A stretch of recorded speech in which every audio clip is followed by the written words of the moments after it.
ये कहानी उत्तर प्रदेश की मथुरा जिला आगरा की है जो 2020 में शुरू हुआ था। मोहित और रेशमी दोनों ही मथुरा जिला की है।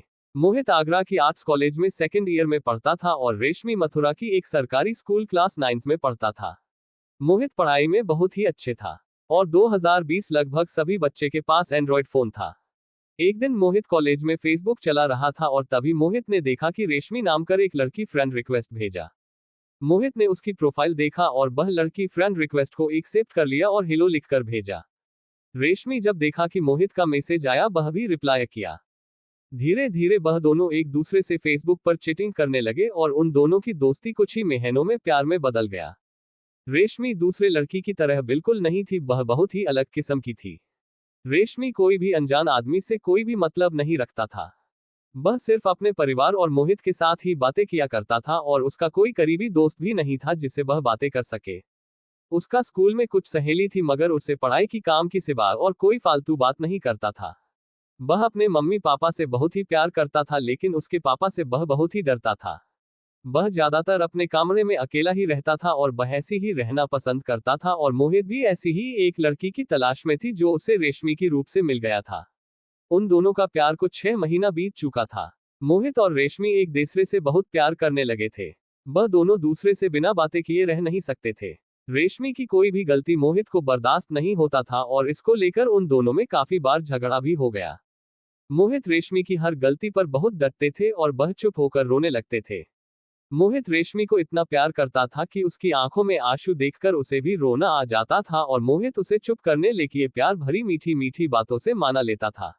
मोहित रेशमी से हमेशा कहता था कि अगर मेरी वजह से तुमको कोई भी दुख पहुंचा तो तुम मुझे माफ कर देना। मैं तुम्हारे प्यार में पागल हो चुका हूँ। ना मैं तुमको रोते हुए देख सकता हूँ ना तुम्हारे कोई भी गलती को, और अगर तुमको लगता है कि मुझसे तुम दूर जाकर खुश रहोगे तो हंसते हंसते चले जाना, क्योंकि तुम्हारी खुशी की इल्बा मुझे और कुछ दिखाई नहीं देता और मैं तुम्हारी खुशी के लिए कुछ भी करने के लिए तैयार हूँ। मुझे तो बहुत दुख होगा मगर मैं तुम्हारे लिए वह भी बर्दाश्त कर लूंगा। रेशमी कहती है मोहित तुम किया अनब शनाब कह रहे हो। मुझे सिर्फ तुम और तुम्हारा प्यार चाहिए और कुछ नहीं। मैं भी तुम्हारे बिना नहीं जी सकता। अगर तुम नहीं मिले मैं बिल्कुल पागल हो जाऊंगी और दूर जाने की बातें कर रहे हो। भूल कर भी दोबारा मत कहना। रेशमी की बात सुनकर मोहित की प्यार भी बढ़ गया और उसे भरोसा करने लगा। ऐसे ही उन दोनों का प्यार लगभग 1 साल होने को आया। इस 1 साल के अंदर मोहित मथुरा में आकर रेशमी के साथ 2-3 बार मथुरा और वृंदावन घूमे थे। रेशमी का 10th का एग्जाम आने वाले थे और मोहित का भी कॉलेज का फाइनल एग्जाम आने वाले थे। तो मोहित ने रेशमी को कहा अब दोनों का ही एग्जाम आने वाला है, इसलिए पढ़ाई पर ध्यान दो, अब हम दोनों फोन पर कम बात करेंगे। रेशमी भी मान गया और कुछ ही दिनों में दोनों एग्जाम अच्छी तरह से हो गया। कहते हैं ना वक्त और उम्र बदलती रहती है। रेशमी के साथ भी ठीक कुछ ऐसे ही हुआ, क्योंकि रेशमी अब बदल चुकी थी। आज तक जो काम वह नहीं करती थी वह काम अब करने लगी थी। अनजान लोगों से फोन में बातें करना, सहेली और दोस्तों के साथ घूमने जाना, झूठ बोलना, बातें छुपाना, ये सब रेशमी के लिए अब आम बात हो गई थी।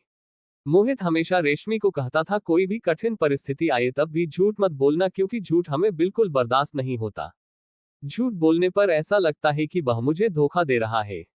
उस वक्त रेशमी भी कहता था कि हम अपने जीवन में तुम्हें कभी भी धोखा या झूठ नहीं बोलेंगे। लेकिन अब उसका उल्टा हो गया, क्योंकि अब रेशमी मोहित को हमेशा झूठ बोलने लगा था। मगर अब रेशमी को मोहित का कोई परवाह ही नहीं था कि वह क्या समझे या ना समझे। रेशमी अब मोहित की सोच समझ के बाहर जा चुकी थी।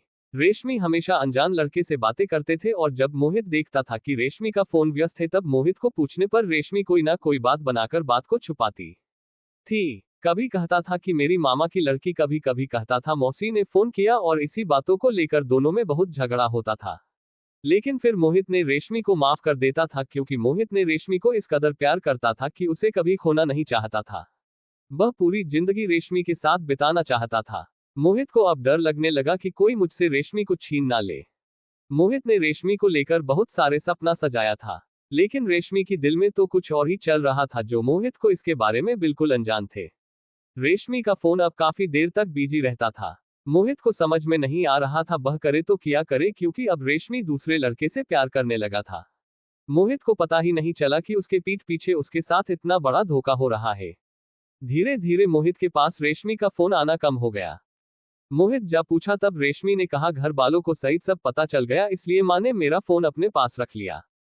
इसलिए जब मौका मिलता है तभी मैं तुम्हें फोन कर पाती हूँ। मोहित को समझ में आ रहा था कि कुछ तो हुआ है जो रेशमी मुझसे छुपा रहा है, लेकिन तब भी मोहित ने रेशमी की बात पर विश्वास कर लिया था। इसी तरह 2 महीना और बीत गया और अचानक रेशमी की फोन आना बंद हो गया। मोहित ने 2 दिन इंतजार किया लेकिन फिर भी रेशमी का ना कोई फोन आया ना कोई मैसेज आया। मोहित बहुत ही परेशान था और उसे बहुत बेचैनी हो रहा था। तब उस दिन शाम को मोहित ने रेशमी का मोबाइल में फोन किया और वह फोन रेशमी की पापा ने उठाया था। रेशमी ने पहले से ही उसके पापा को सब कुछ बोलकर रखा था कि जब मोहित का फोन आए तब हमने जो बात आपसे कहा वही उसे कहना। मोहित ने कहा अंकल रेशमी घर पर है। रेशमी का पापा ने कहा तुम कौन हो? मोहित ने कहा मैं मोहित रेशमी का बॉयफ्रेंड और मैं रेशमी से बहुत प्यार करता हूँ। प्लीज अंकल कृपा करके रेशमी से मेरा बात करा दीजिए। रेशमी का पापा ने कहा रेशमी अब घर में नहीं है, बहू उसके माँ घूमने गया है और तुम रेशमी से कोई भी संपर्क नहीं करोगी, क्योंकि हमें तुम्हारी और रेशमी की रिश्ता मंजूर नहीं है और रेशमी भी तुमसे बात करना नहीं चाहता है और दोबारा गलती से भी यहाँ फोन मत करना। ये कहकर रेशमी की पिताजी ने फोन काट दिया।